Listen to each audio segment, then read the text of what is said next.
میں بھی جب قلات میں گیا نا 2 مہاراج سے ملاقات ہوئی, دونوں کی شادی نہیں ہوئی تھی. ایک تو ینگ تھے ذرا, دوسرے تھوڑے ایجڈ تھے, ان کا انٹرویو نہیں آیا. تو وہ بھی نہیں, اتنے بڑی عمر کے ہو گئے, ان کے بچے گھوم رہے ہیں وہاں. میں نے بار بار پوچھا یہ بچے آپ کے ہیں؟ کہنے نہیں میرے نہیں ہیں. پھر میں نے پوچھا یہ بچے آپ کے ہیں؟ کہنے میرے نہیں ہیں. بھائی میں نے تو شادی نہیں کی. ایک دم میرے شوق ہوا, میں نے کہا بھائی مہاراج کیا کر رہے ہو؟ قال النبی صلی اللہ علیہ وسلم تزوجوا ولا تکونوا کرہبان النصارى, نکاح کرو عیسائیوں کے پادریوں کی طرح نہ بنو. کیا کرتے ہیں؟ واتقوا اللہ الذی تساءلون به الارحام, دولہا دلہن کو سمجھایا جا رہا تھا انسان کے بچے بن جاؤ. یہ خطبہ ایسا ہے, آپ نیٹ پہ لکھو اس کا ترجمہ آ جائے گا. پنڈت جی کے الفاظ لکھو تو نیٹ بولے گا پتہ نہیں کیا بول رہا ہے بھائی, تو میری کچھ سمجھ میں نہیں آ رہا. صحیح ہے نا, وہ پنڈت جی سے ہی پوچھنے پڑیں گے. میں تو گیا تھا پنڈت جی سے پوچھنے کے لیے بھائی کچھ بتاؤ, لیکن میں نے کہا وہ پھر ناراض نہ ہو جائیں. پنڈت مہاراج تھے وہ, پنڈت جی تھے بھی نہیں. پتہ نہیں مہاراج میں پنڈت جی میں کیا فرق ہوتا ہے. وہ ان کے مفتی اعظم ہوتے ہوں گے شاید پنڈت, اور مہاراج نارمل مولانا ہوتے ہوں گے, تو شاید یہ ہوتا ہو, واللہ عالم. خیر, پھر اللہ نے کیا فرمایا؟ دوسری آیت جو پڑھی جاتی ہے, یا ایھا الذین آمنوا اتقوا اللہ وقولوا قولا سدیدا, ایمان والو اللہ سے ڈرو اور ہمیشہ سیدھی سیدھی بات کیا کرو. کیا کیا کرو؟ یہ نہیں کہ سچی بات. قولوا قولا صادقا نہیں کہا اللہ نے, قولوا قولا سدیدا. سدیدا مطلب سیدھی سیدھی, ٹیڑھی میڑھی آڑے ترچھے نہیں چل باتیں نہیں کیا کرو. اس سے فائدہ کیا ہوگا؟ یصلح لکم اعمالکم, تمہارے اعمال کو درست کر دے گا. یہ میاں بیوی کو سمجھایا جا رہا ہوتا ہے کہ ابھی سے نا سیدھی بات کرنا سیکھو. ٹوپیاں گھمانا, شوہر بیوی کو ٹوپیاں, بیگم میاں کو, پوری زندگی کس پہ چلتی ہے؟ ٹوپیوں. سیدھی بات کرتے ہی نہیں. سسرال سے الگ آڑی ترچھی باتیں, سسرال والے داماد سے الگ, بیٹی سے الگ.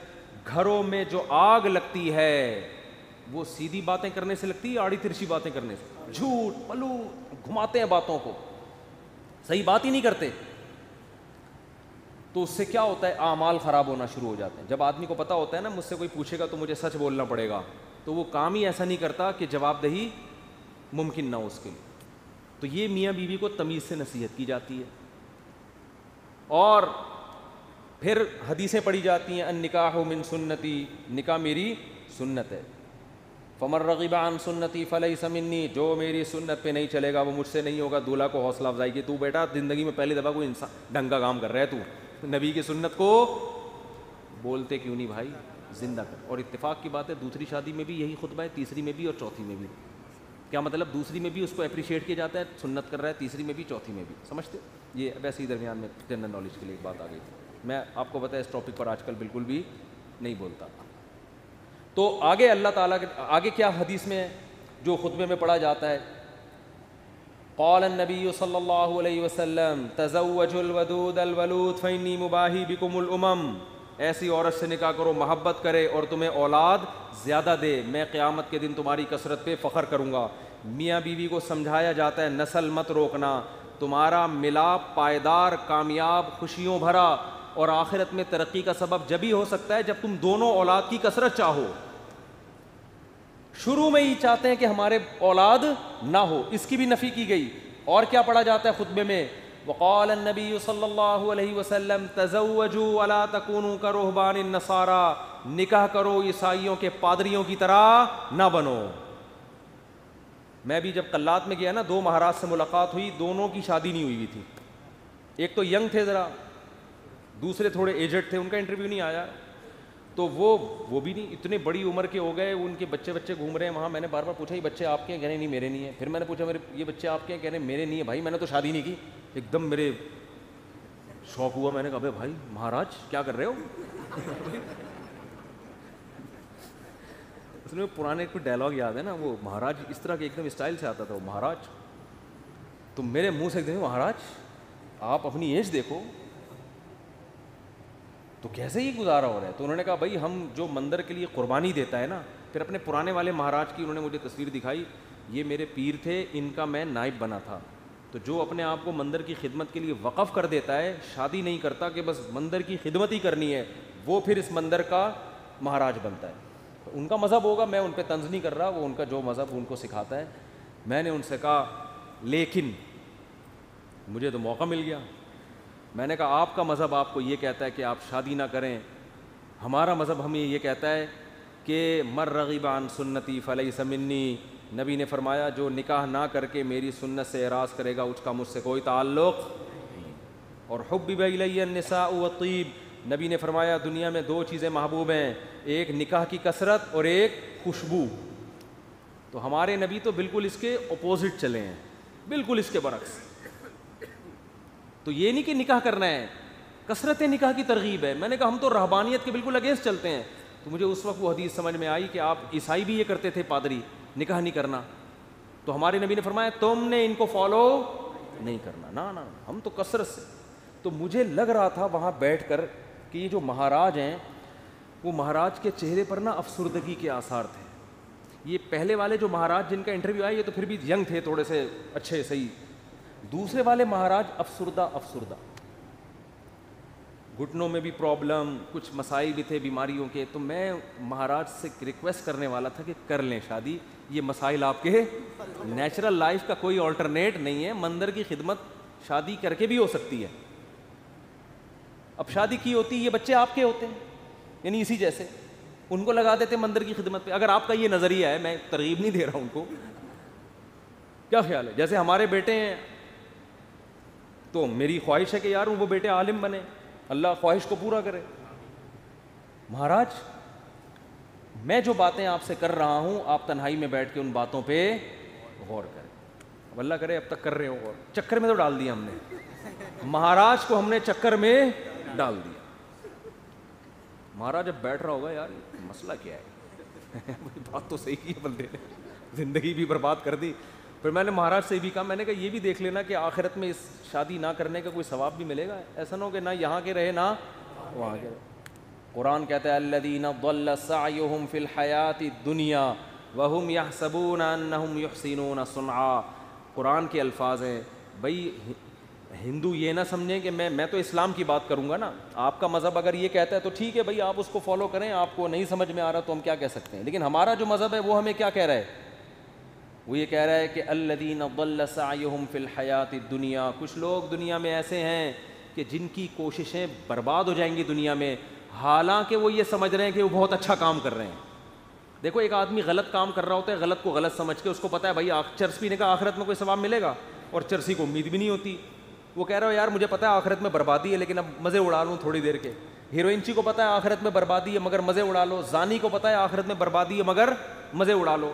لیکن کچھ لوگ ایسے ہوتے ہیں جو بڑی محنت کر رہے ہوتے ہیں, اپنی حلال خواہشات کو بھی قربان کر رہے ہوتے ہیں, اور وہ سمجھ رہے ہوتے ہیں آخرت میں مل جائے گا بدلہ. اللہ کہتے ہیں نہ دنیا میں ملے گا اور نہ آخرت.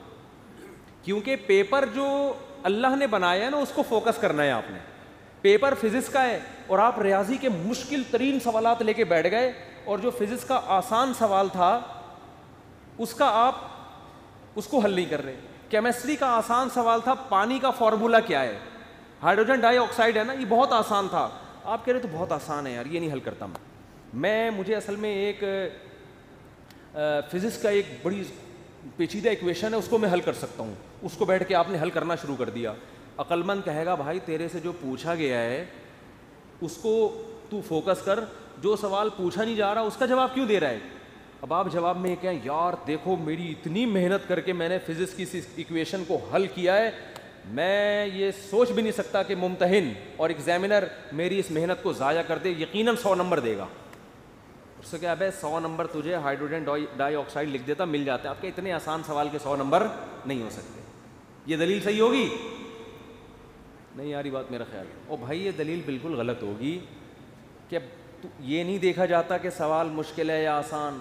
ہم نے دیکھا نا یوٹیوب پہ ایک ہندو کرالنگ کرتا ہوا پتہ نہیں دلی سے یو پی جا رہا ہے یا کہاں جا رہا ہے, لیٹ کے کہہ رہا ہے بھائی یہ پتہ نہیں کون سے بھگوان ہے جس کی روح خوش ہو جائے گی اس سے. تو آپ محنت بہت کر رہے ہیں, اس کا رزلٹ کیا ہے؟ 0. نبی صلی اللہ علیہ وسلم کو اطلاع ملی نا کہ ایک پیدل حج کرنے جا رہا ہے کوئی, منت مانی بھی اور طاقت بھی نہیں تھی. آپ نے فرمایا اللہ کو اس کی ضرورت نہیں ہے کہ تم اپنے آپ کو اس مصیبت میں ڈالو, یہ تو تمہاری اپنی تمہاری وہ ہے نا. اگر آپ میں استطاعت نہیں اور آپ پیدل جا رہے ہیں حج کرنے کے لیے تو یہ وہ چیزیں جو آپ نے اپنے اوپر لازم کر لی ہیں. تبھی قرآن کہہ رہا ہے لا تحرموا طیبات ما احل اللہ لکم, جو پاکیزہ چیزیں اللہ نے حلال کر دی ان کو حرام مت کرو, اپنے اوپر خامخواہ کی پابندیاں مت لگاؤ. ان پابندیوں سے تم تو ڈپریشن میں جا سکتے ہو, صحت برباد کر سکتے ہو. یہ ہم سے امیدیں مت لگانا کہ آخر میں تمہیں آخرت میں اس کا اجر ملے گا. 0 نمبر ہوں گے تمہارے, بلکہ الٹا گناہ ہوگا. تو میں ان سے کہہ رہا تھا بھائی تم شادی کر لیتے, بیوی بچے ہوتے, تمہاری ڈیزائرز پوری ہوتی ہیں, صحت اچھی ہوتی, تمہیں اولاد ملتی, اولاد کے تو دیکھ کے انسان کی باتیں کھل جاتی ہیں. لیکن مہاراج کا اپنا نظریہ, وہ اپنی سوچ. بہرحال یہ بات, ہاں نکاح کے خطبے کی بات کر رہا تھا. تو نبی نے کیا فرمایا, تزوجوا ولا تکونوا کرہبان النصارى, نکاح کرو بھائی راہبوں کی طرح مت بنو. وہ سمجھتے ہیں نہ کر کے اللہ کو خوش کر لیں گے, ایسا نہیں ہے. نکاح کرنے سے اگرچہ تمہاری خواہش پوری ہو رہی ہے, تمہاری ڈیزائرز پوری ہو رہی ہیں, تمہارے لیے ایک لذت کا سامان پیدا ہو رہا ہے, لیکن اس ڈیزائرز پوری کرنے سے اللہ ناراض نہیں ہوتا, بلکہ اللہ اور خوش ہوتا ہے. کیونکہ اللہ نے یہ رکھی اس لیے کہ تاکہ مرد عورت کے حقوق اٹھائے, ذمہ داریاں اٹھائے, اس کی اولاد کی تربیت کرے. اگر یہ ڈیزائرز پوری کرنے پر پابندی لگا دی جاتی, عورتوں کا بھی بیڑا غرق ہوتا اور تمہارا بھی, اور نسل بھی نہ بڑھتی جو اللہ چاہتا ہے. تو اب اصل جو میں ٹاپک کی طرف آتا ہوں, کتنا اچھا خطبہ ہے نا, یہ دولہا دلہن کو سمجھایا جا رہا ہے. وہ تو الگ بات ہے, دولہا دلہن خطبہ سنا اور پتلی گلی سے نکل لی, پوچھتے ہی نہیں کہ مفتی صاحب کچھ ترجمہ کرا دو, کیا کہا تھا, نصیحتیں. وہ تو ان کا اپنا ہیڈیک ہے نا, یہ اللہ کا قصور نہیں ہے, پوچھتے ہی نہیں, بس آ جاتے ہیں نادرا سے رجسٹرڈ ہو گیا. نادرا سے مفتی صاحب آپ نے کہا تھا 1 ہفتے کے اندر سرٹیفکیٹ مل جائے گا, وہ ولید سے رابطہ نہیں ہو رہا ہے, 1.5 ہفتہ ہو گیا ابھی تک. اس کی فکر ہوتی ہے بیوی میرے نام ہو جائے. میں ان سے کہتا ہوں دیکھو بیوی تمہاری ہو گئی ہے, نمبر پلیٹ ایشو ہو جائے گی تھوڑے دن. وہ ان کو فکر ہوتی ہے نا, ڈاکومنٹس نہیں بنے. میں نے کہا بھائی ابھی تمہارے نام رجسٹرڈ بھی ہو جائے گی, فی الحال بیوی کے ماتھے پہ لگاؤ اپلائڈ فار رجسٹر. یعنی یہ بک ہو چکی ہے, اب اس سے کوئی اور شادی کی کوشش نہ کرے, یہ لکھ دو اس پہ. اگر بہت زیادہ آپ کو خطرہ ہے نا, بھاگ نہ جائے, کہیں نہیں بھاگے گی انشاءاللہ. اور اگر سلوک اچھا نہیں ہے تو رجسٹر ہونے کے بعد بھی بھاگ جائے گی, ہوتا ہے ایسا. تو وہ نادرہ کے کاغذ لے کے گھومتے رہو گے. جیسے میں اب تک وہ ٹھپے لے کے, سبزی والا جو پیسے لے کے بھاگا ہے نا, اس کے انگوٹھے لے کے 6 سال تک گھومتا رہا میں. انگوٹھا ابھی بھی رکھا, میں نے پھاڑ کے پھینک دیا. میں نے کہا یار انگوٹھے پہ تو کیس ہو نہیں سکتا, دل تو چاہ رہا تو اس انگوٹھے کو پکڑ کے لگاؤں میں کھینچ کھینچ کے. تو یہ کاغذات دھرے کے دھرے رہ جاتے ہیں.